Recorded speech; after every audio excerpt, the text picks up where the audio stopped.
The Dendera Lightbulb, lost technology or symbolic art? Welcome, fellow explorers of history and mystery. Today, we delve into a fascinating enigma etched in stone at the Hathor Temple in Dendera, Egypt. These reliefs depict peculiar, elongated objects, often resembling modern light bulbs, complete with what appear to be serpent-like filaments. This imagery has ignited a fiery debate, sparking claims of ancient Egyptian mastery of electrical technology. But is this a genuine glimpse into a forgotten past or a misinterpretation of deeply symbolic art? Let's investigate. For some, the Dendera reliefs are irrefutable proof that the ancient Egyptians possessed advanced electrical technology. Proponents of this fringe theory argue that these carvings are literal representations of ancient light bulbs. They point to the bulb-like shape, the internal filament, and supporting structures as evidence of a sophisticated power source. This interpretation often finds fertile ground within the ancient astronaut theory, suggesting extraterrestrial influence. The core of the light bulb theory rests on visual similarities. The elongated objects do, at first glance, resemble glass bulbs. The serpent-like forms within are interpreted as filaments, glowing with ancient electricity. The supporting structures are seen as power sources, perhaps even early batteries. Furthermore, some proponents argue that the lack of soot in ancient tombs is evidence that they were illuminated by electric lights, not oil lamps or torches. The absence of other plausible explanations, they claim, further strengthens their case. But is this truly the only other explanation? Let's dig deeper. Mainstream Egyptologists offer a vastly different interpretation. They view the reliefs as symbolic representations of creation, rebirth, and the cyclical nature of existence, deeply rooted in Egyptian mythology.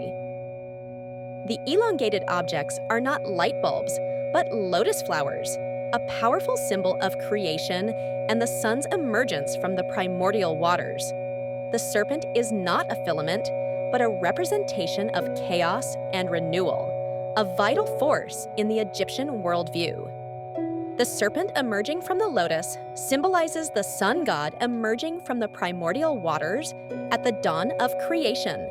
The supporting structures are not power sources, but pillars of the cosmos, holding up the sky and reinforcing the creation narrative. So, how do we decide between these two radically different interpretations? A rigorous, multifaceted approach is essential. We need to move beyond superficial visual comparisons and delve into the historical, cultural, and scientific context. We must test the claims of both sides, subjecting them to scrutiny and an analysis. Only then can we hope to unravel the mystery of the Dendera reliefs.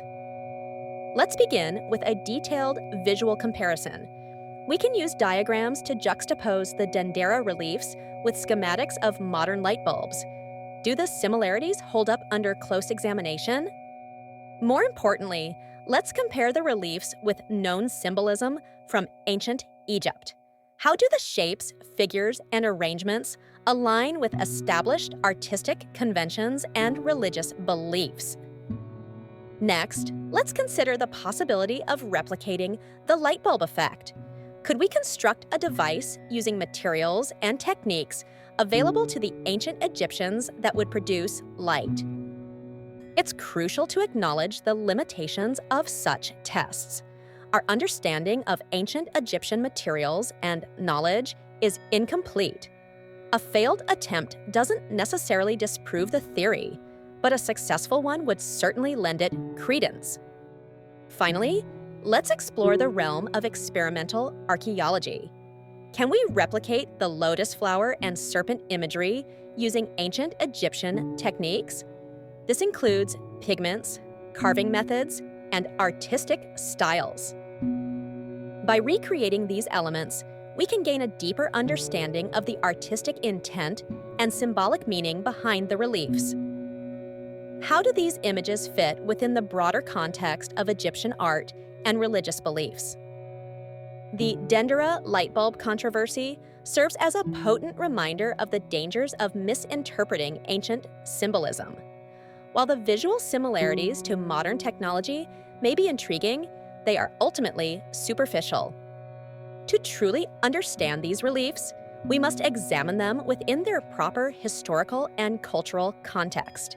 We must employ rigorous scientific and archaeological methods, avoiding unsubstantiated claims of lost technology.